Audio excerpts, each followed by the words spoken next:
Bonjour. Nous avons la chance à Namur d'avoir une magnifique maison de bien-être qui s'appelle l'Essentiel.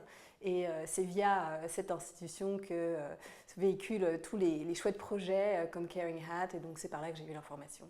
Avoir un cancer, c'est vraiment double peine. Donc il y a la gravité de la maladie et puis il y a tous les retentissements physiques que vont avoir les traitements. Et donc l'alopécie, la chute de cheveux est vraiment le symbole de la maladie. Ça a un impact non seulement sur la perception qu'on peut avoir de soi, mais également sur la perception que les autres ont de soi.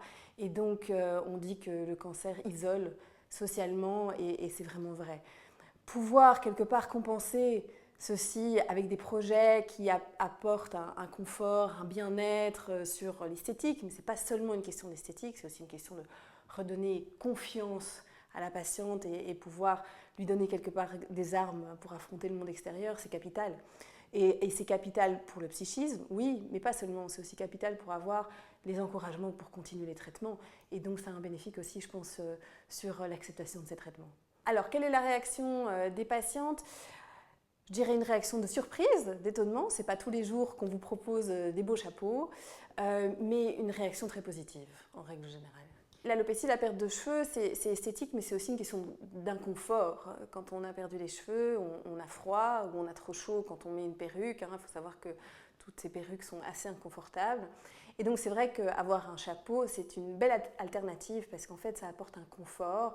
On a quelque part une manière de réguler la température qui est beaucoup plus confortable et donc c'est très intéressant comme alternative. Le soleil est à éviter pendant les traitements de chimiothérapie ou les thérapies ciblées parce qu'il peut y avoir vraiment des réactions de ce qu'on appelle la photosensibilité. Et donc avoir un chapeau, c'est tout bénéfique puisque vous avez en même temps la protection solaire, le confort au niveau de la température et donc c'est intéressant. Alors l'INAMI a décidé de prendre en charge les chapeaux en plus des perruques et des foulards. Je pense que c'est un bon signal. C'est un signal qui nous dit que finalement le bien-être n'est pas accessoire. Le bien-être est important et doit être totalement intégré, au même titre que les reconstructions chirurgicales, etc., doit être intégré au traitement.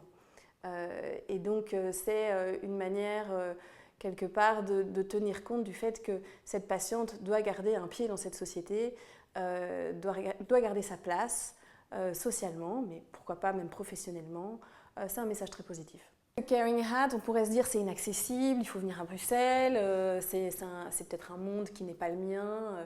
Or, tout est fait pour rendre cette possibilité accessible aux patientes, que ce soit un problème de distance, on peut même imaginer des rendez-vous en virtuel. Et c'est finalement quelque chose qui devient accessible par cette initiative, donc c'est magnifique. On pourrait imaginer que posséder un chapeau, c'est des montants qui sont inaccessibles par rapport à une perruque ou des foulards.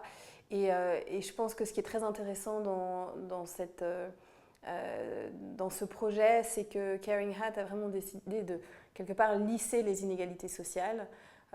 Avoir accès à ce chapeau est possible, puisque si effectivement les patientes ne sont pas dans la possibilité de se l'offrir, alors l'ASBL intervient. Et donc que demander de plus ?